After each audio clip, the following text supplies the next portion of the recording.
ফ্যাসিবাদী শাসন ব্যবস্থার নীল দংশন থেকে বাদ যায়নি দেশের শিল্পী সমাজও। গত 15 বছরে শুধুমাত্র রাজনৈতিক মতাদর্শের কারণে আওয়ামী রোষানলে পড়ে বিভিন্ন গণমাধ্যম থেকে বাদ রাখা হয় অনেক গুণী ও প্রতিভাবান শিল্পীকে। ভবিষ্যতে শিল্পী সমাজ যাতে এমন বৈষম্যের শিকার না হয়, এমনই প্রত্যাশা শিল্পীদের। আরো জানাচ্ছেন শফিউল্লাহ সুমন। সারা রাত ছিল স্বপ্নের স্মৃতির আকাশ।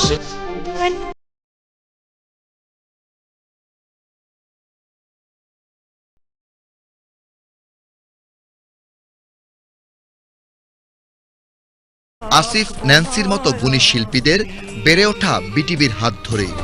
প্রকৃতির খেয়ালে তাদের অনেককেই দেখা যায়নি টিভি পর্দায়, বাধা আসে স্টেজ শো ও বেসরকারি টেলিভিশন চ্যানেলেও। তোমার সাথে জীবন মরণ যেন লেখা আছে। কিন্তু কেন?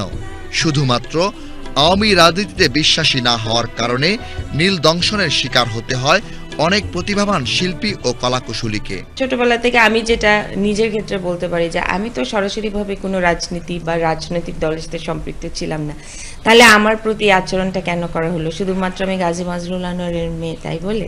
অনেক ক্ষেত্রে দেখা যায় অনেক শিল্পীদেরকে খুব সরাসরিভাবে কোনো রাজনৈতিক দলের সাথে সম্পৃক্ত হয়ে যায়, এবং সেই সম্পৃক্ততার কারণে দেখা যায় যখন যে রাজনৈতিক দল ক্ষমতায় আসে শুধুমাত্র ওই সময়টাই তারা কাজ করার সুযোগ পায়, বাকি সময় দেখা যায় যে হয় বিদেশে পাড়ি দিতে হয় অথবা কাজ নেই, অবসরভাবে বসে থাকতে হয়। এই জিনিসটা আমি একদম সাপোর্ট করি না। 5 বছরের শিল্পী হতে চাই না, আমরা সারা জীবনের শিল্পী হতে চাই।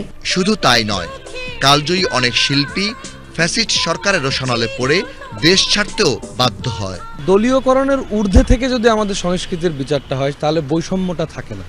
আমরা চাই সংস্কৃতির বিচরণে যেন দলীয়করণটা না থাকে। গান কিন্তু আসলে কোনো দলের হয় না, গানটা হয় একটা মানুষের আত্মিক সম্পর্কের, একটা ভালো লাগার বহিঃপ্রকাশ। তো সেক্ষেত্রে এইখানে দলমত নির্বিশেষে কাজ করাটাই সবচেয়ে বেশি উত্তম। সর্বঊর্ধ্বে দেশটাই আমার। তোমার বাপের নাকি করছো ছলা ছলা, কিছু বললেই ধোকা চেপে জনগণের গলা। তবে এত অন্যায় অবিচারের মাঝেও জীবনের ঝুঁকি নিয়ে ফ্যাসিজমের বিরুদ্ধে সোচ্চার ছিল অনেক শিল্পী, সুরকার ও গীতিকাররা।